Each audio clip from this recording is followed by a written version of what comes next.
الحمد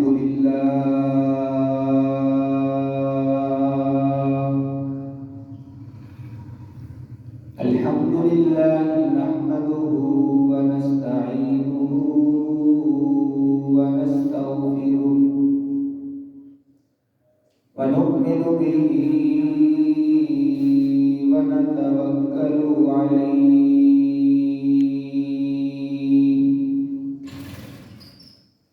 ونعوذ بالله من شرور أنفسنا ومن سيئات أعمالنا من يهده الله فلا مضل له ومن يضلله فلا هادي له ونشهد أن لا إله إلا الله وحده لا شريك له ونشهد أن سيدنا ومولانا محمدا عبده ورسوله أما بعد فأعوذ بالله من الشيطان الرجيم بسم الله الرحمن الرحيم ألف لام را تلك آيات الكتاب المبين إنا أنزلناه قرآنا عربيا لعلكم تعقلون نحن نقص عليك أحسن القصص بما أوحينا إليك هذا القرآن وإن كنت من قبله لمن الغافلين صدق الله العظيم اللهم صل على سيدنا ومولانا محمد وعلى آل سيدنا ومولانا محمد وبارك وسلم وسلم عليه سبحان ربك رب العزة عما يصفون وسلام على المرسلين والحمد لله رب العالمين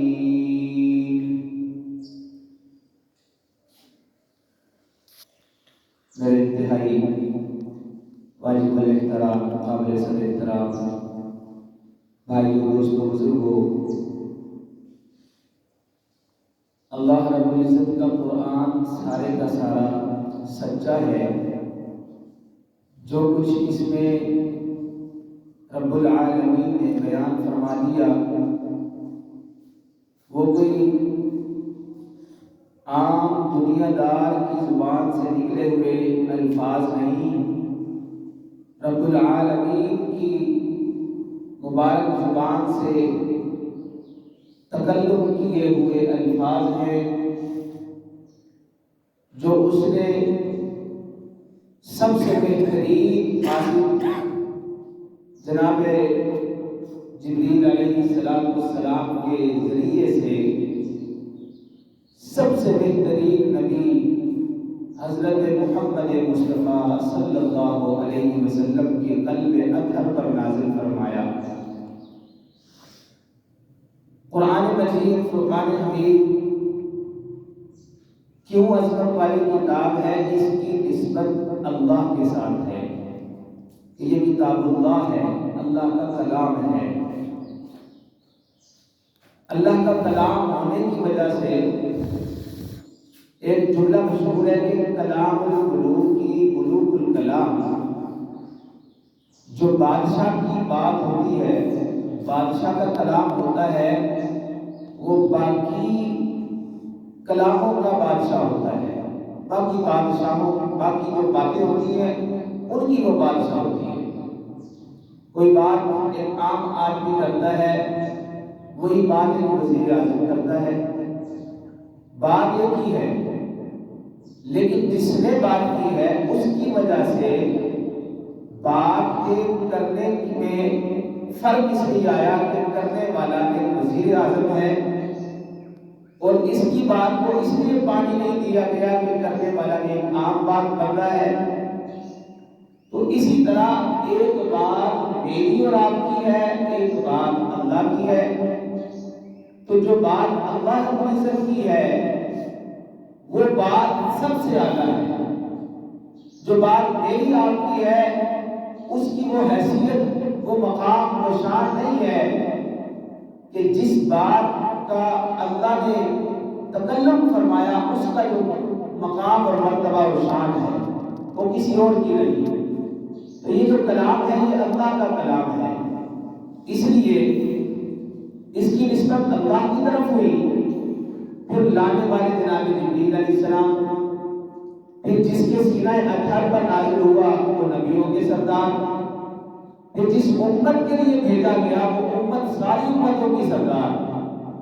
تو اس وجہ سے اللہ رب العزت نے اس کلام کو باقی کتابوں پر بھی فوقیت عطا فرمائی، باقی کلاموں پر بھی فضیلت عطا فرمائی۔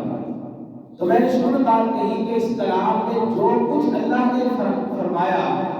وہ سب کا سب سچا ہے۔ اللہ تعالیٰ نے پہلی آیت میں فرما دیا الف لام میم ذالک الکتاب لا ریب فیہ ھدی للمتقین۔ یہ جو کتاب ہے نا یہ کتاب ایسی ہے کہ اس میں لا ریب فیہ، اس میں شک کی گنجائش ہی نہیں ہے، کوئی تصور ہی نہیں کر سکتا کہ اس میں بھی کوئی شک ہے۔ لیکن دہریت رکھنے والا جو ذہن ہے نا،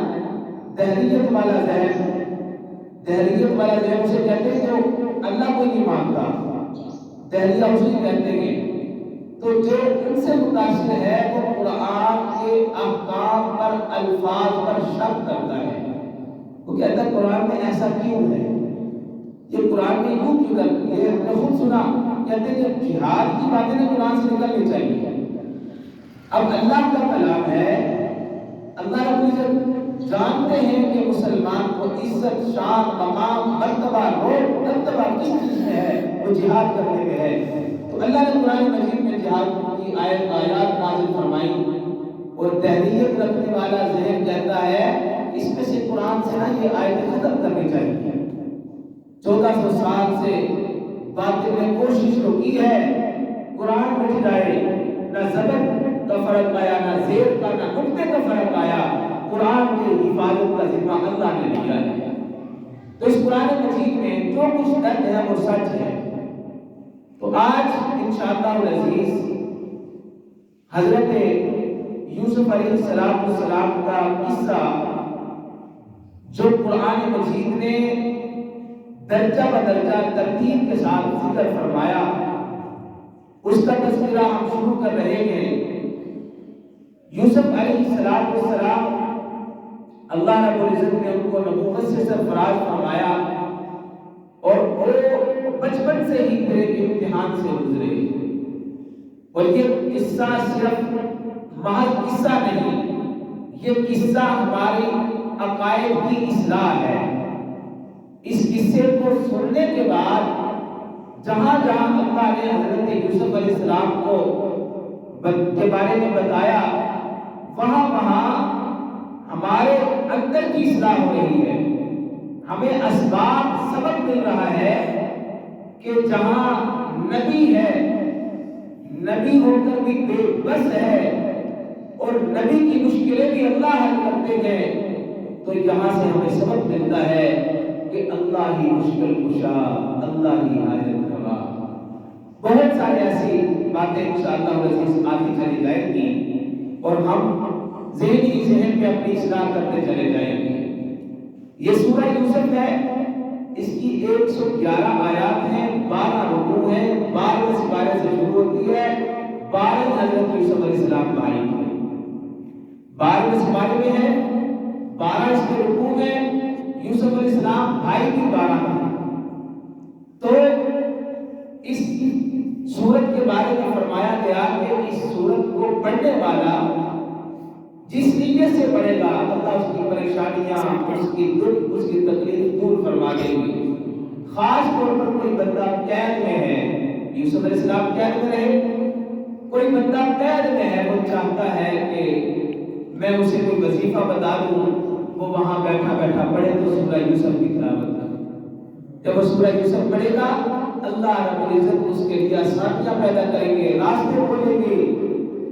جبکہ دیکھیں حضرت یوسف علیہ السلام کتنے سال جیل میں رہے، تو اللہ رب العزت نے اس قصے میں بہت سارے اسباب رکھے ہیں۔ ہوا یہ، اس قصے کو ذکر کرنے کی وجہ کیا بنی، قرآن کا منشا کیا کہتا ہے؟ ایک بات ہے نا، بندہ ادھر ادھر بھی سنتا ہے، وہ بھی سن لی، یہ بھی سن لی، پھر اگلا بندہ کہتا ہے یار تو بتا تیرا کیا ذہن ہے، دو لفظ میں بات کر، تو کیا چاہتا ہے؟ ایسے ہی قرآن سے ہم پوچھتے ہیں کہ قرآن کا منشا کیا ہے، قرآن ہی بتائے گا۔ یہ سارا قصہ ادھر ادھر جانے کی بجائے قرآن ہی ہمیں بتائے گا کہ سورہ یوسف جو ہے ذکر کرنے کا مقصد، منشا کیا ہے، اس امت کی اصلاح مقصد ہے، اس کے عقائد ٹھیک ہو جائے، یہ ادھر ادھر بھٹکنے سے بچ جائے، یہ وہ جو باطل راہی ہیں انہیں چھوڑ کر ایک راہ کو اختیار کر لے جہاں سجدہ صرف اللہ کو ہوتا ہے، غیر اللہ کو نہیں ہوتا، جہاں صرف اللہ سے مانگا جاتا ہے، غیر اللہ کے سامنے ہاتھ نہیں پھیلائے جاتے، جہاں احترام اور عزت کے ساتھ اپنی عبادت کی نیت سے اللہ کے سامنے کھڑا ہوا جاتا ہے، کسی اور کے سامنے کھڑا نہیں ہوا جاتا۔ ہوا یہ کہ نبی کریم صلی اللہ علیہ وسلم نے مکہ میں اعلان فرما دیا کہ بھائی اللہ رب العزت نے مجھے اپنا نبی بنایا ہے، لہذا میری باتوں کو مانا جائے، میں اللہ کا نبی ہوں، اللہ نے مجھے نبوت، ختم نبوت کا تاج عطا فرمایا ہے۔ اب مکہ کے وڈیرے چودھری یا یہ سمجھ لیں کہ یہود و نصارہ کے جو مولوی تھے، پادری تھے، انہیں یہ بات ہضم نہ ہوئی، اور قریش مکہ کے جو چودھری تھے انہیں بھی ہضم نہ ہوئی کہ کل کا ہمارے سامنے پلا بڑا ہے نبی کریم صلی اللہ علیہ وسلم کے بارے میں، کل کا ہمارے سامنے یہ پلا بڑا ہے، ہم بڑے تجربہ کار، بڑا علم رکھنے والے، یہ کہتا ہے کہ میں اللہ کا نبی ہوں، لہذا یہ بات ہمیں برداشت نہیں ہے، یہ بات ہمیں برداشت نہیں ہے۔ میرے محترم بھائیو، دوستو، بزرگوں، اللہ کے پاک پیغمبر صلی اللہ علیہ وسلم نے مکہ کی دھرتی پر اعلان فرما دیا، فرمایا کہ لوگوں میں اللہ کا نبی ہوں، اللہ اکبر۔ جب حضور صلی اللہ علیہ وسلم نے نبوت کا دعویٰ کیا، بہت سارے مسائل کھڑے ہو گئے، اپنے پرائے ہونا شروع ہو گئے، جو اپنے تھے اجنبی ہی لگنے لگے، مخالفت میں کھڑے ہو گئے،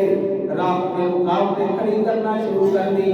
پریشانیاں ہر طرف سے آنا شروع ہو گئی۔ اللہ اکبر اللہ، حتیٰ کہ نبی دو جہاں صلی اللہ علیہ وسلم آپ نے فاران کی چوٹی پر کھڑے ہو کر جب یہ اعلان فرمایا نا کہ اے فلان قبیلوں تم بھی آ جاؤ، فلان قبیلے والوں تم بھی آ جاؤ، اللہ اکبر۔ اب تک تو کیا تھا، لوگ آپ کو صادق اور امین کہا کرتے تھے، آپ کے بارے میں اچھا ذہن رکھنے والے، یہ سارے کے سارے اکٹھے ہو گئے، اللہ کے محبوب صلی اللہ علیہ وسلم پر اعتبار کرنے والے۔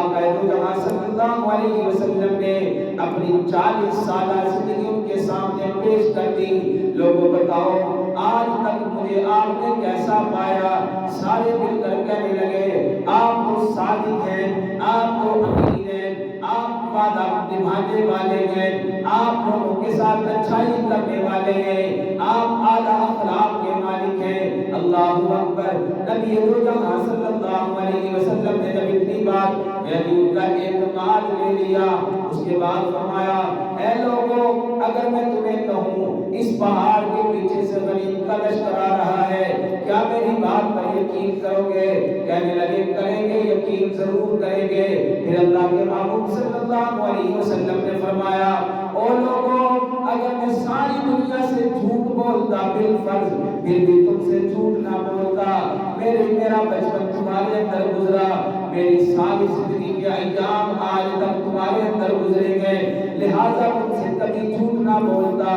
اے لوگوں پھر میں سچ بولنے لگا ہوں، اللہ نے مجھے اپنا نبی بنا لیا ہے، میں اللہ کا نبی بن گیا ہوں۔ اللہ اکبر اللہ۔ پھر تھوڑی دیر پہلے مجمع حضور کی دیانت کی گواہی دے رہا تھا، آپ کی سچائی کی گواہی دے رہا تھا نا، یہ صرف الفاظ اللہ کے نبی نے بولے کہ لا الہ الا اللہ، اللہ کے سوا کوئی معبود نہیں اور میں محمد صلی اللہ علیہ وسلم اللہ کا رسول ہوں۔ یہ الفاظ بولنے کی دیر تھی، سارا مجمع چیخ گوئیوں میں شروع ہو گیا، آپ کی مخالفت میں باتیں شروع ہو گئی۔ اللہ اکبر، ایک نے تو کہہ دیا تبت لک یا محمد الغازا جماعتنا، نعوذ باللہ، اے محمد تو ہلاک ہو جائے، اس لیے ہمیں جمع کیا تھا۔ یہ ساری مخالفتیں شروع ہو گئی ہے، یعنی جب آپ نے دعویٰ نبوت کیا مکہ کے اندر سارے لوگ بکھر گئے، سارے لوگ آپ کے مخالف ہو گئے۔ اب آپ کو نیچا دکھانے کے لیے کبھی یہودیوں کے پاس جاتے ہیں، کبھی عیسائیوں کے پاس جاتے ہیں کہ ہمارے اندر ہی پلا بڑا بچہ آج جوان ہو کر کہتا ہے میں اللہ کا نبی بن گیا ہوں، لہٰذا ہمیں کوئی سوال بتائیے، ہم جا کر ان سے پوچھیں، سوال کا جواب نہ دے گا، بےزتی ہوگی، شرمندہ ہوگا، پریشان ہوگا، پشیمان ہوگا، یہ دعویٰ ختم کر دے گا۔ اللہ اکبر اللہ۔ انہوں نے یہودیوں سے مختلف سوالات پوچھ لیے، بڑے بڑے یہودی آ گئے، ایک مجمع کی شکل میں، گروپ کی شکل میں نبی کریم صلی اللہ علیہ وسلم کے سامنے آ کر بیٹھ گئے۔ اب سوالات شروع ہونے لگے، اب کہنے لگے اے محمد صلی اللہ علیہ وسلم، تیرا دعویٰ یہ ہے کہ میں اللہ کا نبی ہوں، مجھے اللہ نے نبی بنا دیا ہے، اگر تیرا دعویٰ سچا ہے پھر ہمارے سوالوں کے جواب دے۔ ذہنوں میں بات کیا ہے، ہم قرآن کے عالم ہیں، انجیل کا علم رکھنے والے ہیں، یہ ان پڑھ امی ہے، اس نے تو کسی استاد سے نہیں پڑھا، اسے تو پڑھنا لکھنا بھی نہیں آتا، لہذا یہ کہاں سے ہمارے سوالوں کے جواب دے گا۔ اللہ اکبر اللہ۔ انہیں کیا معلوم تھا جس کے ساتھ رب ہوتا ہے اسے کوئی ہرا نہیں سکتا ہے، جس کے ساتھ اللہ ہو جائے نا اسے کوئی نیچا دکھا نہیں سکتا ہے۔ یہ تورات و انجیل کا علم رکھنے والے انہوں نے مختلف سوالات شروع کر دیے، اللہ کے نبی صلی اللہ علیہ وسلم سے مختلف سوالات شروع کر دیے۔ ان میں ایک سوال یہ بھی پوچھا، اے محمد اگر تو سچا ہے پھر یہ بتانا یوسف علیہ السلام اور ان کا خاندان کنعان سے مصر کیسے آیا تھا، وہ تو کنعان میں رہنے والے تھے، مصر میں کیسے آ گئے۔ اللہ اکبر اللہ۔ یہ بات انہوں نے، یہ سوال اللہ کے نبی صلی اللہ علیہ وسلم کے سامنے رکھ دیا، سوال رکھا۔ نبی دو جہاں صلی اللہ علیہ وسلم حقیقت میں اس سوال سے پہلے اس چیز سے واقف نہ تھے، کیونکہ اللہ نے ابھی علم دیا نہیں تھا۔ ایک ہوتا ہے علم غیب، ٹھیک ہے، اور ایک ہوتا ہے علم نبی۔ علم غیب خاصہ خدا ہے، علم نبی عطا خدا ہے۔ جو علم غیب ہے اس کا خاصہ یہ اللہ کے ساتھ خاص ہے، اور جو علم نبی ہے اس کا تعلق اللہ کی طرف سے عطا ہے کہ جتنا اللہ نے جتنا چاہا، جہاں چاہا، جب چاہا علم دیا، یہ علم عطا ہے۔ تو میرے محترم بھائی دوستو، اب نبی جہاں صلی اللہ علیہ وسلم اپنا سر انور جھکا کر اللہ کی طرف متوجہ ہو گئے۔ اے میرے مولا، یہ پڑھے لکھے تورات اور انجیل کا علم رکھنے والے، چونکہ اس کے اندر بھی اللہ کے نبی حضرت یوسف علیہ السلام کا قصہ موجود ہے۔ اللہ اکبر۔ نبی دو جہاں صلی اللہ علیہ وسلم آپ تھوڑی دیر کے لیے پریشان، آپ کے ماتھے پر شکم آنا شروع، آپ کی پریشانی اللہ کو دیکھی نہ گئی۔ میرے محبوب صلی اللہ علیہ وسلم پریشان ہو جائیں، اللہ تسلی نہ دے ہو نہیں سکتا، کیونکہ اللہ نے آپ کو محبوب کل بنا کے بھیجا ہے، کیونکہ اللہ نے آپ کی وجہ سے کائنات کے اندر یہ ساری رونقیں بحال فرمائی ہے، ساری کائنات کو وجود بخشا۔ اے محبوب، آپ کی برکت سے یہ آپ کی برکتیں ہیں، آپ کی وجہ سے نورانیت ہے کائنات کے اندر دین پھیلا ہوا اے محبوب آپ کی نورانیت ہی موجود ہے اللہ اکبر اللہ محبوب کل جہاں صلی اللہ علیہ وسلم آپ ان کا سوال سن کر تھوڑی دیر کے لیے اپنا سر انور جھکائے بیٹھے ہیں اللہ اکبر نبی تو جہاں صلی اللہ علیہ وسلم کی پریشانی اللہ کو دیکھی نہ گئی اللہ نے حضرت جبریل علیہ السلام کو بھیج دیا اے جبریل جی رب جلیل جلدی کرو اللہ اکبر انہوں نے سوال کیا ہے کہ یوسف علیہ السلام اللہ اکبر ان کا خاندان کنعان سے مصر کیسے آ گئے اس سوال کا جواب جلدی لے کر جاؤ نا میرے محترم بھائیو دوستو بزرگو ہمارا عقیدہ ہے اللہ کے نبی اپنی طرف سے کوئی بات نہیں فرماتے جو فرماتے اللہ کی طرف سے فرماتے ہیں وما ينطق عن الهوى ان هو الا وحی یوحى اپنی طرف سے کوئی بات نہیں فرماتے جو بات بھی ہوتی ہے اللہ کی طرف سے وہی نازل کی جاتی ہے اسے امت کو بتا دیا کرتے ہیں اللہ اکبر اللہ کے نبی صلی اللہ علیہ وسلم کا دھیان ہوا اللہ کی طرف ادھر سے وحی آنا شروع ہو گئی اللہ کی طرف سے اس سوال کا جواب آنا شروع ہو گیا اے معمون پریشان ہونے کی ضرورت نہیں ہے یہ لوگ آپ کو نیچا دکھانے کی کوشش کرتے ہیں یہ نبوت تو اللہ نے عطا فرمائی ہے یہ کوئی دنیا کا عہدہ نہیں ہے یہ دنیا کی طرف سے دیا ہوا گیا یا ووٹوں کی وجہ سے ملا ہوا عہدہ نہیں ہے نبی کوئی اپنی مرضی سے نہیں بن سکتا اللہ بناتے گئے اللہ اسے نبی بنا کر بھیج دیں گے اور پھر نبی بھی نہیں نبیوں کا سردار ہو اللہ اکبر اللہ فرمایا اے معمون پریشان ہونے کی ضرورت نہیں ہے جہاں جہاں کفر تجھے تنگ کرے گا اللہ رب العزت وہاں تیری مدد فرمائے گا نبی تو جہاں صلی اللہ علیہ وسلم سر جھکائے ہوئے جناب جبریل علیہ السلام تشریف لے آئے اللہ اکبر سامنے سوال اس لیے سے کیا جا رہا ہے آج اسے نیچا دکھایا جائے گا سوال اس لیے سے کیا جا رہا ہے آج اسے لاجواب کر دیا جائے گا سوال اس لیے سے کیا جا رہا ہے یہ تو ان پڑھے سے آتا کچھ نہیں ہے اللہ اکبر ان کے سوال کرنے کی دیر تھی اب ذہنوں میں ایک ہی بات ہے لاجواب ہو جائے گا جواب دے نہیں سکے گا شرمندہ ہو جائے گا اپنے دعوے سے پھر جائے گا کیا دیکھا جاؤ میں نبی نہیں ہوں اللہ اکبر ایک طرح دوسرے کی طرف سے دیکھ رہے ہنس رہے اب دیکھا نا سوال کا جواب نہیں دے سکے گا اللہ اکبر تھوڑا سا لمحہ گزرا اللہ نے وحی نازل فرما دیا الف لام را اے محبوب پریشان ہونے کی ضرورت نہیں ہے جواب دینے کے لیے تیار ہو جا پریشان نہیں ہونا الف لام را جواب دینے کے لیے تیار ہو جا اللہ اکبر درس نظامی کی اصطلاح میں سے حروف مقطعات کہا جاتا ہے حروف مقطعات کا معنی لوگوں مفسرین نے فرمایا اس کا معنی اللہ و رسولہ اعلم اس کا مطلب یہ ہے اللہ جانے اس کا رسول جانے اس کے اندر کیا راز و نیاز چھپا ہوا ہے کسی مفسر نے اس کا ترجمہ تفسیر نہیں کی ہے بس اتنا ہی کہہ دیا اللہ و رسولہ اعلم اللہ جانے اس کا رسول جانے یہ راز و نیاز کی باتیں ہیں بس جب یہ لفظ بول دیا الف لام را تو کسی نے کہا اے محبوب پریشان ہونے کی ضرورت نہیں ہے گویا اللہ تسلی دے کے فرماتے ہیں یہ جو کہتے ہیں ہم پڑھے لکھے گئے محبوب جواب دینے کے لیے تیار ہو جا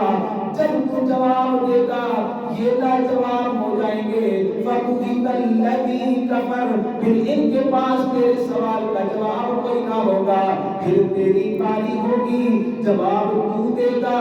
دو زانوں ہو کر یہ بیٹھ جائیں گے احترام میں یہ آ جائیں گے اور حیران اور ششدر یہ ہو جائیں گے اللہ اکبر اللہ نبی دو جہاں صلی اللہ علیہ وسلم نے جب یہ جواب دینا شروع کیا اللہ اکبر یہ آیات پڑھنی شروع کی اب یہ لوگ ذرا سیدھے ہو گئے اور حیران ہونا شروع ہو گئے اللہ فرماتے ہیں تلک آیات الکتاب المبین اے میرے محبوب سامنے بیٹھے بھی عربی لوگ ہیں، قرآن بھی عربی میں نازل ہو رہا ہے، سامنے بیٹھے ہوئے بھی طلبگار ہیں کہ جواب کو اس لیے ملے، اے محبوب ان کو کہہ دینا یہ اللہ کا قرآن ہے، بڑا سیدھا سادہ لفظوں میں بیان کر رہا ہے، کوئی مشکل نہیں ہے، تلک آیات الکتاب المبین، ہر آیت کو ہر بات کو اللہ نے اس قرآن کے اندر کھول کر بیان کر دیا ہے۔ یہ پریشان نہ ہونا کہ کوئی سمجھ ہی نہیں آئی۔ اللہ فرماتے ہیں وَلَقَدْ يَسَّرْنَا الْقُرْآنَ لِلذِّكْرِ فَهَلْ مِن مُدَّكِرٍ، کوئی نصیحت حاصل کرنے کے لیے نیت تو سچی لے کر آئے، قرآن نے آسان کر دیا ہے۔ پہلی کتابیں بھی آئی، تورات، انجیل، زبور، صحائف، بہت ساری کتابیں آئیں، 120 صحیفے نازل ہوئے، کسی کا حافظ آپ کو نہیں ملے گا۔ یسرنا القرآن، ہم نے اسے آسان کر دیا قرآن کو، چھوٹے چھوٹے بچے آپ کو قرآن کے حافظ ملتے ہوئے نظر آئیں گے، یہ آسان کر دیا نا اللہ نے۔ تو فرمایا محبوب یہ تو کوئی بہانہ بھی نہیں لگا سکتے، سوال تو کر بیٹھے ہیں، اب یہ بھی نہیں کہہ سکتے کہ آپ نے جواب کو مشکل دیا ہے۔ تلک آیات الکتاب المبین، اے میرے محبوب یہ جو آیات ہم بیان کرنے لگے، واضح کتاب، کھلی ہوئی کتاب کے اندر موجود ہے اور واضح اور آسان انداز میں ہے۔ آگے فرمایا اِنَّا أَنزَلْنَاهُ قُرْآنًا عَرَبِيًّا، اے میرے محبوب ان کو کہہ دیجئے قرآن جو ہے عبرانی زبان میں نازل نہیں کیا گیا، فارسی زبان میں نازل نہیں کیا گیا، اردو زبان میں نازل نہیں کیا گیا، سوال کرنے والے عربی، قرآن کو ہم نے عربی زبان میں نازل کر دیا تاکہ ہر لفظ کی گہرائی تک پہنچ سکے، اور جب قرآن سنیں گے سچائی سامنے آئے گی، سچائی سامنے آئے گی، اگر سچے دل کے ساتھ آئے ہوئے تو پھر یہ بھی ایمان قبول کر لیں گے، لعلکم تعقلون، تاکہ ان کو کوئی عقل آئے کہ اللہ کے قرآن کا مقابلہ کوئی نہیں کر سکتا۔ اللہ اکبر، تورات پڑھنے والے، انجیل پڑھنے والے سامنے بیٹھے ہوئے اخباری محبوب خدا کی، محبوب مصطفیٰ صلی اللہ علیہ وسلم کی، آپ سنو اے سوال کرنے والوں، اے مکہ کے چودھریوں، اے یہودیوں کے مولویوں، اے عیسائیوں کے پادریوں، اب تم سنو، محبوب بولے گا۔ اللہ اکبر، اللہ فرمایا نحن نقص علیک احسن القصص، نحن نقص علیک، نحن نقص علیک۔ ایک بات ہوتی ہے تو بڑا خطیب ہے وہ بیان کرے، لوگ کہیں گے آپ بڑا مزہ آیا، بڑا زبردست قسم کا بیان کیا۔ ایک کوئی بڑا مشہور و معروف نعت پائے، بڑی نعت پڑھے، لوگ کہیں گے یار بڑی آواز تھی۔ اللہ اکبر، اللہ، ہر بندہ اپنے انداز کے بعد سمجھائے گا، ہر بندہ اپنے انداز میں بیان کرے گا۔ اللہ اکبر، یہ قصہ اتنا اعلیٰ ہے، اللہ فرماتے ہیں نحن نقص علیک، اے محبوب آپ اس قصے سے پہلے واقف نہیں تھے، ہم آپ کو واقف کریں گے، اس قصے کو ہم آپ کو سنائیں گے، اس قصے کو ہم بیان کریں گے۔ اللہ اپنی طرف اس قصے کی نسبت فرما رہے ہیں، نحن، ہم، نقص، ہم بیان کریں گے، نحن کا معنی بھی ہم، نقص کو معنی ہم یہ قصہ بیان کریں گے، علیکہ آپ پر، آپ کے سینہ اطہر پر پریشان ہونے کی ضرورت نہیں ہے، بیان کرنے والا خدا، سننے والا مصطفیٰ، بیان کرنے والا خدا، سننے والا مصطفیٰ۔ اللہ اکبر، نازل ہو رہا ہے، اعلیٰ سینے پر نازل ہو رہا ہے۔ اب یہودی ذرا سنبھل کر بیٹھنے لگے، عیسائی ذرا سنبھل کر بیٹھنے لگے، جو اپنے آپ کو عالم کہتے تھے بڑے دوزانہ ہو کر بیٹھنے لگ گئے، پہلے ایک دوسرے کی طرف کھڑکیوں سے دیکھ رہے تھے کہ اب یہ کیا جواب دے گا۔ اللہ اکبر، اللہ، احسن القصص، اے لوگوں سن لو، جتنے بھی قصے میں سب سے زیادہ سونا یہی قصہ ہے، سب سے زیادہ خوبصورت اس قصے کو فرمایا، احسن القصص، سب سے خوبصورت۔ جس قصے کی نسبت نبی کی طرف ہو اللہ اسے کہتے ہیں احسن القصص، بڑا بہترین قصہ ہے، بڑا حسین قصہ ہے، بڑا سونا قصہ ہے۔ اللہ اکبر اللہ، مطلب یہاں سے اصول نکلا جس چیز کی نسبت نبی کی طرف ہو جائے گی وہ سونا ہو جائے گا۔ اللہ اکبر اللہ، اللہ اکبر۔ میرے محبوب صلی اللہ علیہ وسلم مکہ میں اللہ نے مکہ کو بلندی عطا فرما دی، مکہ سونا بن گیا۔ میرے محبوب صلی اللہ علیہ وسلم مدینہ میں تشریف لائے، وہ مدینہ جسے پہلے یثرب کہا جاتا تھا، یثرب کا معنی بیماریوں کا شہر، یثرب کا معنی دکھوں کا شہر۔ میرے آپ کے پیغمبر صلی اللہ علیہ وسلم آپ نے اپنے قدم مبارک جب اس میں رکھے نا، اللہ اکبر، امت کو یثرب نہ رہا، مدینہ بن گیا۔ مدینہ میں کوئی غلام تو نہیں تھا، مدینہ میں کوئی ایسی بات تو نہیں تھی، لیکن مدینے کی نسبت مصطفیٰ کی طرف ہو گئی۔ اللہ نے مدینے کو شان عطا فرما دی۔